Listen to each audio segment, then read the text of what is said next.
was like February 10th. I got up and was watching TV, and they have the lettering going across the bottom, and I couldn't read the lettering. I could see the faces on there, so I closed my one eye. The whole TV was blurred. I couldn't even see anything but color.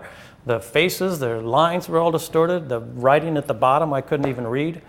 And then with the right eye, it was still fine. So I thought, this is kind of serious. So I called up the VA and just said, I don't know what to do. Is there an emergency room or anything? And I told them what happened. And they said, if you have blurred vision and you lost the vision on your left eye, you better get down here right away.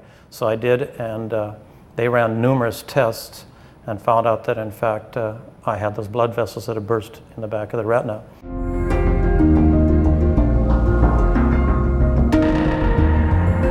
Retinal vein occlusion is where the venous outflow system of the eye has become obstructed. Blood clots form within the vein, oftentimes where an artery and a vein will cross each other at an arteriovenous crossing point. And the artery is stiff, especially over time, if your inheritance or age or blood pressure causes the artery to become stiffened, then the artery is like a copper pipe.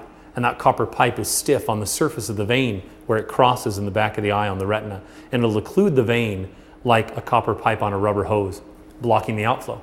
Oh, I was legally blind in that eye.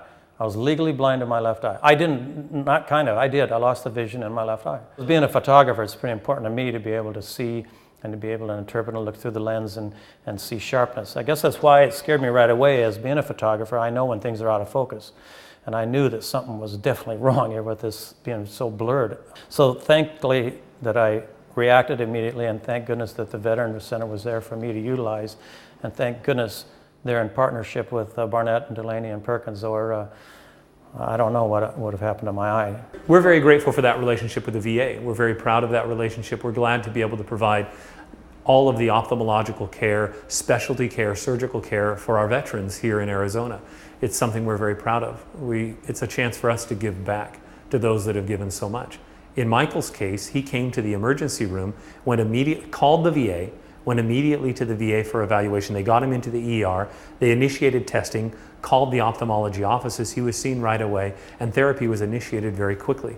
And that made the difference between him having restoration of his vision or permanent vision loss. The day after I came back from the first injection in my eye, I actually sat out in front of their office, and I sat there and I cried. It's not cool for an older man of 60 years old to be sitting there crying, but I thought, oh my God, what next? Am I just falling apart because I'm a little bit older, even though I consider myself in very good shape and I can hike for miles and run? But yeah, I was depressed. I think I know what depressed is. I really didn't know. I got to tell you, Dr. Graff made it painless. He made it somewhat comfortable. He made a very serious situation into a very tolerable one and very acceptable, and I just can't even thank him enough, seriously. So I'm just glad that they have that contract with the VA and they're reciprocating at their team players, and I'm thankful. If anybody has any kind of eye problems at all, I would recommend certainly going to Barnett and Delaney and Perkins. So.